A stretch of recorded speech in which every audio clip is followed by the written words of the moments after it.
রহস্যময়ী নায়িকা হিসেবে বাংলাদেশের প্রায় সবাই চেনেন পরীমণিকে, কিন্তু নেটিজনদের অনেকেই বলে থাকেন অভিনয় গুণে সমৃদ্ধ পরীমণির এমন কোনো সিনেমাই নেই যা মনে গেঁথে থাকে।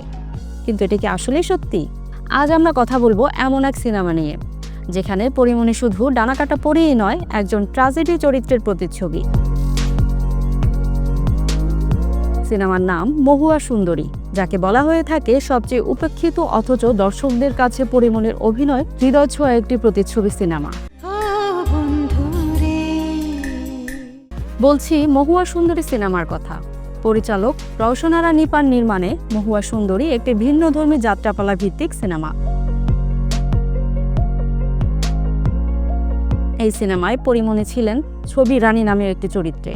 এটি এমন এক চরিত্র যেখানে পরীমণিকে দেখা যায় এক যাত্রা দলের লাস্যময়ী অথচ অন্তর্নিহিত গভীরতা সম্পন্ন শিল্পী হিসেবে।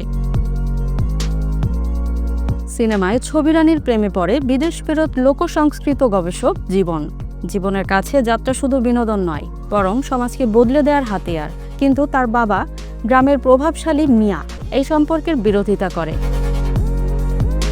সিনেমার পটভূমিতে ছবি রানীকে পুত্রবধূ বানানোর মিথ্যে প্রতিশ্রুতি দিয়ে ছেলেকে শহরে পাঠিয়ে দেয়।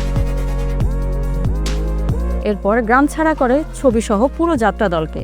নতুন জায়গায় ছবি রানীর দিন কাটে যন্ত্রণায়। তার জীবন যেন মহুয়ার ট্রাজিক পরিণতির আধুনিক প্রতিফলন। একসময় আত্মহত্যার সিদ্ধান্ত নেয় সে। যাত্রার মঞ্চেই ২০ লক্ষের ছুরি দিয়ে নিজের প্রাণ নিয়ে নেন ছবি রানী। ছবিকে পাগলের মতো হন্যে হয়ে খুঁজতে থাকা জীবন সেই মুহূর্তে হাজির হয় যাত্রার মঞ্চে। জীবনের কোলে মাথা রেখেই শেষ নিঃশ্বাস ত্যাগ করে ছবি। বিষাদে মোড়ানো এক হৃদয় বিদারক দৃশ্য দিয়ে শেষ হয় সিনেমাটি। সমাপ্ত হয় অসমাপ্ত প্রেমের উপাখ্যান। এই চরিত্রে অভিনয় করতে গিয়ে পরীমণি যেন নিজেকেই খুঁজে পান ছবি রানীর মধ্যে। যে সমাজে দুটি মানুষের জীবনের চেয়েও আভিজাত্যের দম্ভ বেশি দামি, সেই সমাজের মুখে চপট আঘাত করে ছবি রানী আর জীবনের প্রেম। তার আবেগঘন পারফরমেন্স অনেক দর্শকের মনে রেখে গেছে এক গভীর দাগ, যা সময়ের গায়ে লেগে থাকে নিঃশব্দ আলোড়নের মতো। মহুয়া সুন্দরী বক্স অফিসে হিট ছিল না, কিন্তু এই সিনেমা প্রমাণ করে ভালো কাজ সবসময় আলোচনায় না এলেও মনের ভিতরে জায়গা করে নেয় চিরকালের জন্য।